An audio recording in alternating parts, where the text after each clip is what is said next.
Justement, sur ce plateau, Maître Amadou Ali Kane, bonsoir. Bonsoir, Khalifa. Alors, Maître, on en a parlé, les lenteurs dans le traitement de certaines affaires en justice. Alors, qu'est-ce qui explique ces lenteurs tant déplorées? Je pense qu'elles s'expliquent principalement par la faiblesse des moyens humains et des moyens matériels également. Ouais.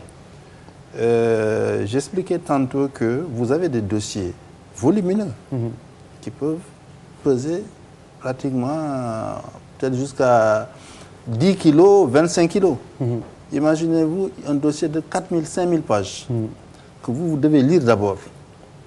Interroger les 10, 15 personnes qui sont concernées. Et pour chaque personne, vous savez exactement, vous devez savoir exactement qu'est-ce qu'elle a dit à tel moment, lors de tel interrogatoire, tel jour. Vous comprenez? Donc, ce n'est pas un travail très facile. Si vous vous retrouvez avec 10 dossiers comme ça, imaginez-vous que dans un cabinet d'instruction, parce que c'est un problème qui concerne essentiellement les juges d'instruction. Parce que pour le flagrant délit, les gens sont jugés séance tenante, c'est fini. Mais c'est pour les juges d'instruction, c'est à leur propos qu'il y a des lenteurs. Le juge d'instruction, il a en moyenne 600 dossiers. Donc certains, voyez-vous, valent leur pesant en quantité de paperasse.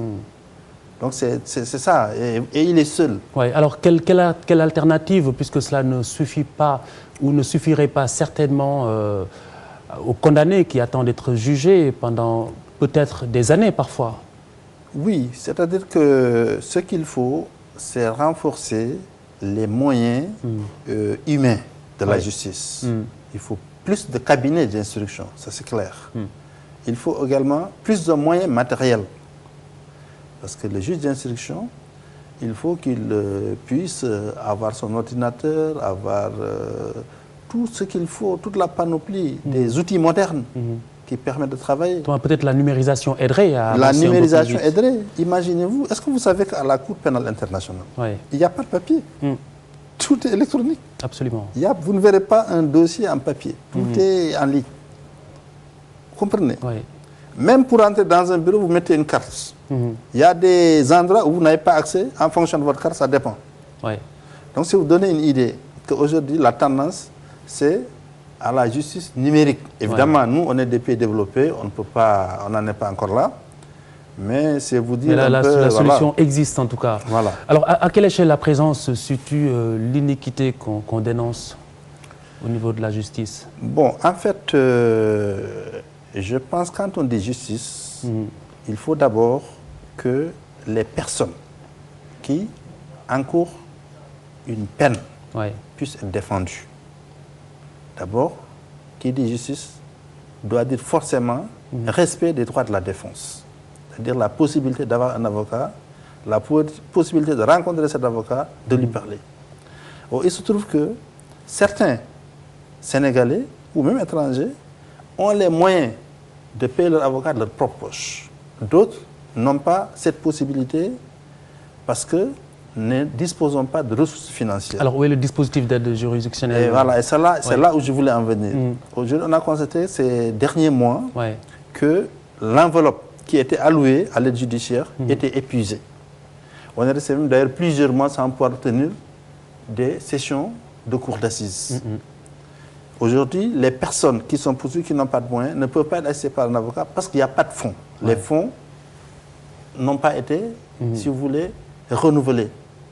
Donc, par conséquent, je crois qu'une des toutes premières tâches du nouveau ministre sera quand même, à mon avis, de renflouer ce fonds d'assistance judiciaire pour permettre aux personnes démunies de pouvoir être assistées par un avocat.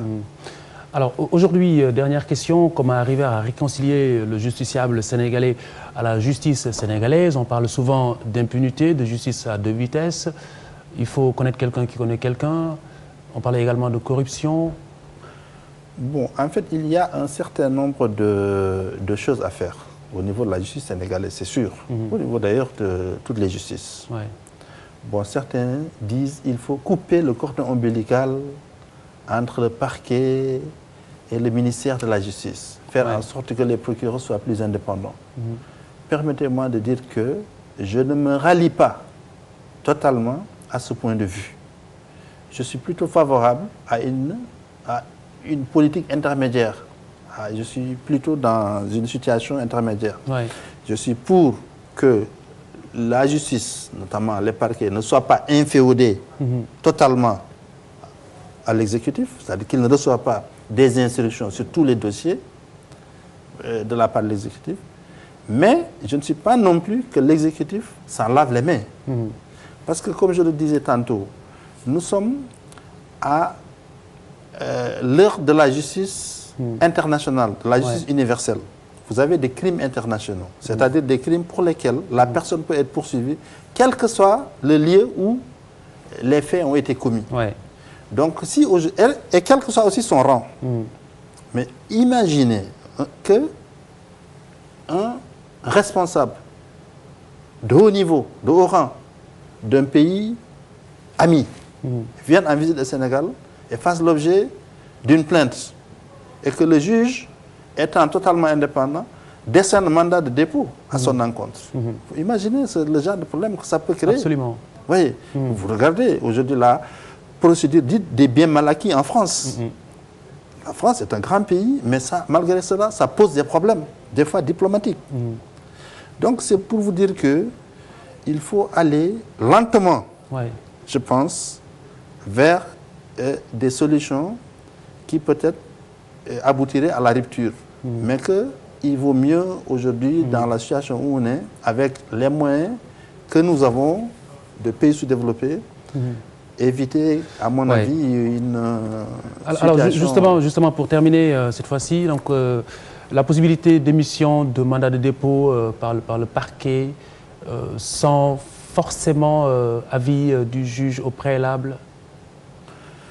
Non, vous savez, je veux dire que si j'ai cité le parquet, c'est parce que c'est le parquet qui a l'initiative des poursuites. C'est-à-dire que le juge d'instruction ne poursuit pas. Vous pouvez faire une plainte avec conscience de partie civile pour forcer les poursuites, mais c'est le procureur en définitive qui a le monopole des poursuites. C'est lui qui fait son réquisitoire introductif, qui déclenche la procédure. Donc c'est en cela que je me suis intéressé à ce rouage essentiel de la justice. C'est-à-dire que dans notre système judiciaire, et un peu partout d'ailleurs, c'est le procureur qui a l'initiative des poursuites. C'est lui qui poursuit. Il décide de poursuivre ou de ne pas poursuivre en fonction de l'opportunité. C'est lui qui décide.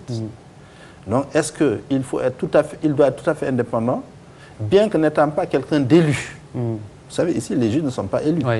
Le juge, il est nommé, c'est un fonctionnaire. Par contre, le président, il est élu. C'est lui qui répond de tous les aspects de la politique, de la vie nationale, au niveau des électeurs. Est-ce qu'il faut faire en sorte qu'il y ait des aspects de la vie nationale dans lesquels le président n'a, ou en tout cas son gouvernement n'a aucune prise? Bon, c'est une question, on peut en débattre. Je ne dis pas que la solution c'est cela ou cela. Voyez-vous, je n'ai pas la réponse adéquate. J'ai mes réponses à moi. Et je vous dis, sur ces questions, je suis prudent.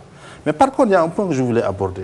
Puisqu'on a souvent dit que le ministre de la Justice vient des Nations Unies, elle était en charge des droits humains. Et je voudrais, de ce point de vue, m'intéresser un peu à la politique des droits de l'homme, du nouveau pouvoir. Moi, j'aurais souhaité que le nouveau pouvoir accorde des subventions aux ONG de droits de l'homme, de la même façon qu'on le fait pour la presse. Ensuite, je voudrais également que le droit de se constituer partie civile soit reconnu à certaines ONG de droits de l'homme, notamment dans les questions dans lesquelles elles sont spécialisées. C'est-à-dire qu'une organisation qui s'occupe d'enfants puisse se constituer partie civile dans une affaire qui interpelle des enfants, une organisation de femmes, ainsi de suite, etc., etc. Très bien. Moi, je trouve que ce serait là des avancées formidables pour notre pays. Et je termine en dernier point. 30 secondes. En 30 secondes. J'aimerais que le nouveau gouvernement fasse ce qu'on appelle la déclaration de l'article 34.6, en vertu de laquelle les ONG et les individus peuvent attraire l'État du Sénégal devant la Cour africaine des droits de l'homme et des peuples. Maître Amadou Ali Kane, merci. Mesdames, Messieurs, merci de nous avoir suivis. Bonsoir.